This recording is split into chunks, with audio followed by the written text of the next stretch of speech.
Red Dust, Part 1. An audible story by Brad Tuttle, with help from ChatGPT. Chapter 1. The Watcher in the Wake. The launch of the Unity Ascendant was the closest humanity had come to a global holiday. In New York, Tokyo, Nairobi, London, and Chengdu, people packed rooftops and plazas to watch the plume of fire rise from Earth's cradle and pierce the sky. It was the culmination of 15 years of international negotiation, engineering compromise, and political horse trading. 7 astronauts, 7 flags, 1 ship. Mars, at last. The crew had been selected under an arrangement no one loved, but everyone accepted. 75% merit-based, 25% political allocation. The math had hurt some more than others.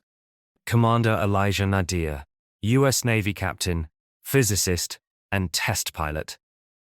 Dr. Anneliese Bremer, German aerospace engineer and AI systems designer. Colonel Rashid Ghaffar, UAE orbital logistics expert and medic. Dr. Lucia Freitas, Brazilian exobiologist, world-renowned for her extremophile studies. Lieutenant Viktor Resnik, Russian propulsion specialist and former cosmonaut. Dr. Han Jong-soo, South Korean materials engineer and EVAE specialist. And finally, Dr. Mei Qin, Chinese psychiatrist and the ship's behavioral health officer.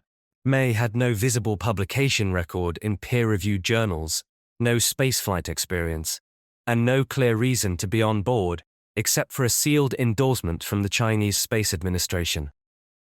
Her dossier was strangely thin, as if something had been scrubbed.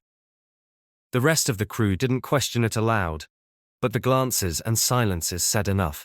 The ship's artificial intelligence, more affectionately known as Grandpa, was their 8th member. The AI was woven into every system of the Unity Ascendant, from life support and propulsion to mood monitoring and music selection. It had a gentle, grandfatherly voice and a peculiar fondness for quoting ancient human myths. "You're all riding on my shell," it once said during liftoff, eliciting nervous laughter. The Ascendant was a marvel, modular, self-healing, AI-assisted, and powered by a compact atomic reactor. Every crew member was cross-trained in the other's specialties. Mei, despite her soft voice and poetic Mandarin, remained the outlier. She spent much of her time watching the crew quietly, noting moods, tracking tension, sometimes offering tea and words about balance and stillness. Always smiling, never intrusive. Day 34, with Mars looming ahead. Grandpa? Elijah said, sipping recycled liquid in the command module. What's the unidentified bright object at 3 o'clock?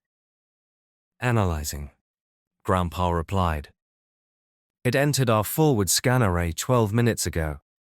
Estimated velocity, 63,000 kilometers per hour. Relative heading, parallel. Object appears to be drifting ever so slightly in our direction. Comet?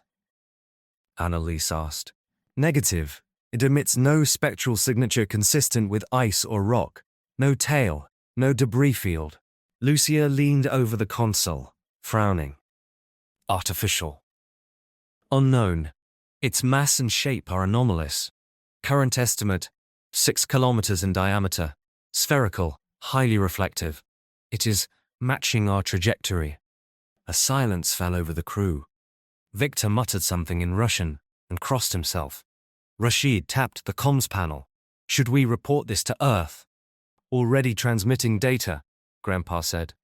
However, at current delay, Earth will not respond for another 14 minutes. The object will intercept our path in 9. By minute 7, it filled their forward windows. Not a ship like theirs, not even a ship by human understanding. It looked like a giant pearl, dark and seamless, with a soft internal glow like moonlight underwater. There were no visible seams, no propulsion, no markings. Its surface undulated ever so slightly, as if it breathed. Is it alive? Lucia whispered, almost involuntarily.